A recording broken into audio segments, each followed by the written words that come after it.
avec le thème Ne commettons pas la même erreur. Nous rappelons que Saül, qui était le roi, a été face à des problèmes, a été face aux difficultés.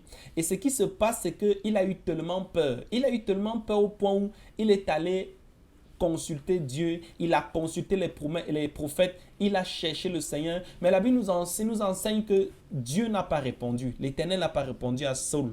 Et Saül ne s'est pas posé la question de savoir pourquoi l'Éternel ne m'a-t-il pas répondu. Et la Bible nous enseigne qu'il est allé voir une diseuse de bonne aventure. Il est allé voir quelqu'un qui invoque les esprits. C'est la même chose. Nous utilisons cela pour nous raconter quelque chose. Bien-aimé dans le Seigneur, parfois tu peux être face à une situation terrible. Tu peux être face à un problème. Tu peux avoir ton enfant qui est malade. Tu peux avoir quelqu'un qui a des soucis. Tu peux faire que tout ce que tu entreprends depuis un certain temps ne marche pas. Tu ne comprends pas ce qui t'arrive. Lorsque tu veux saisir une grâce, après, pop, elle disparaît. Tu ne comprends pas. Tu te poses des questions. Tu vas, tu pries, tu jeûnes, tu cherches la face du Seigneur. Tu ne vois toujours pas le changement. C'est la raison pour laquelle tu dois te poser la question de savoir pourquoi l'Éternel n'agit-il pas? Pourquoi l'Éternel ne m'apparaît-il pas? Pourquoi ne me répond-il pas? Pourquoi je vais même voir un pasteur, il prie pour moi, la chose ne change pas? Et nous avons compris en amont que Saül avait commis des abominations, avait fait des choses terribles, terribles, et l'Éternel était fâché contre lui. C'est pourquoi l'Éternel avait décidé de ne pas répondre. Mais j'ai une bonne nouvelle pour toi. Si tu te retrouves dans une telle situation et que tu as prié, tu as jeûné, l'Éternel ne répond pas, et que dans ton cœur, toi-même tu sens qu'il y a quelque chose que tu fais souvent qui n'est pas bien, renonce déjà à cela. Parce que la bonne nouvelle que j'ai pour toi, c'est que notre Dieu, l'Éternel, s'appelle le Dieu miséricordieux. Jésus avait dit, allez et apprenez ce que signifie je veux la miséricorde. Laisse-moi te dire, mon frère, laisse-moi te dire, ma soeur, que si tu reviens vers l'Éternel d'un cœur sincère, que si tu reviens vers le Créateur d'un cœur pur, laisse-moi te dire, son cœur sera ému, et il va pardonner ton iniquité. Et après quoi, il va te répondre. Après, il va te répondre. Je suis convaincu de cela, qu'il va te répondre. Notre thème dans Petite Exhortation, c'est ne commettons pas la même erreur. La Bible nous enseigne dans 1 Samuel chapitre 28, verset 5, et Saul vit le camp des Philistins et eut le peur et son cœur trembla très très fort. Et il y a des gens qui optent pour la solution du marabout comme Saül. Il y a des gens qui partent se laver. Laisse-moi te dire, ma soeur, mon frère, toi qui dis que tu pars te laver quelque part, on part dans un lac, on te déshabille, on te lave. On te lave de quoi? Est-ce que tu as idée des esprits de ces esprits qu'on invoque sur toi? Est-ce que tu as idée de la quantité d'esprits qui vont désormais diriger ta vie?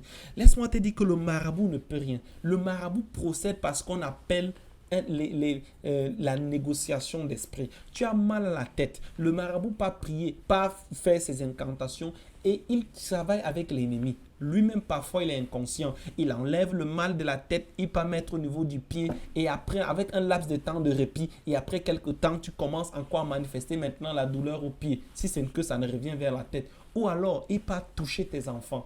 Ne commets pas cette erreur, bien-aimé. Parfois, il nous arrive, nous nous retrouvons dans une situation et c'est à partir de ce moment que l'ennemi profite de cette faiblesse pour nous attaquer, pour nous séduire. Tu peux te retrouver dans une situation complexe. Tu peux te retrouver à l'hôpital. Je connais un monsieur qui a été malade pendant 1 an. Il a été tellement malade qu'ils ont fait toutes sortes de solutions, mais ça n'a pas marché. Ils ont recherché même des génies et ça ne marchait toujours pas. C'est une période délicate où même la maman a été prête. Même si on disait de faire n'importe quoi, elle était prête. Et c'est à ce moment-là que l'ennemi parfois profite pour nous séduire.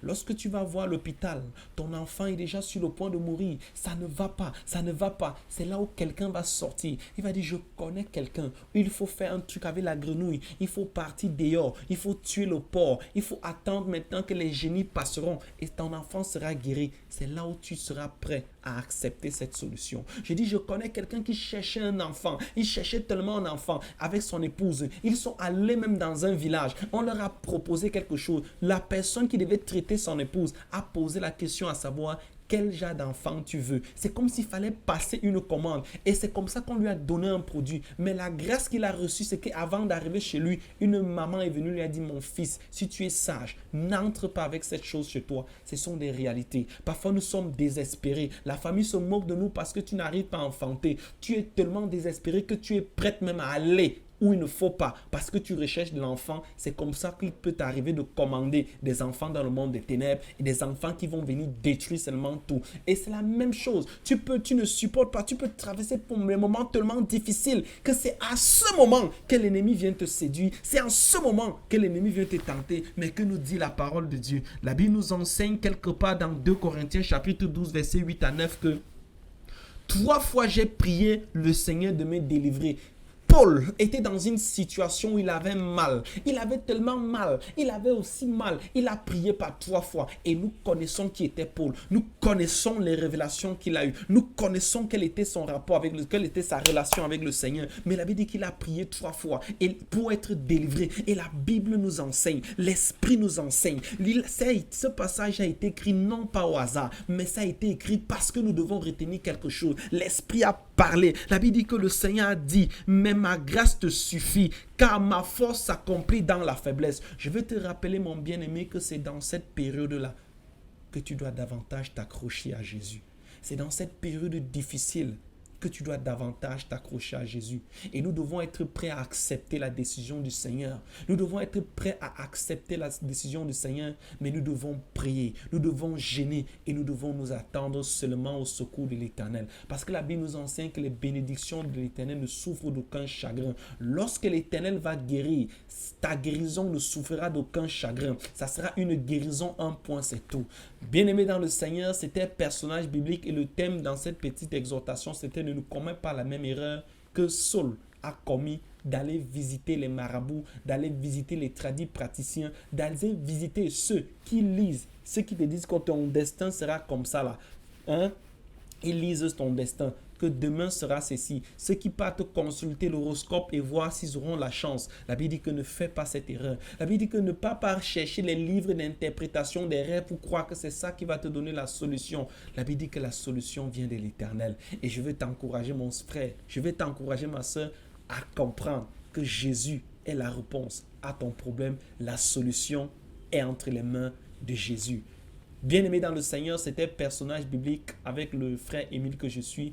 Rendez-vous la semaine prochaine pour une nouvelle émission. Mais n'oublie jamais, quoi qu'il arrive, que l'amour de Jésus pour toi et pour moi est plus grand que le monde. Shalom, shalom, shalom.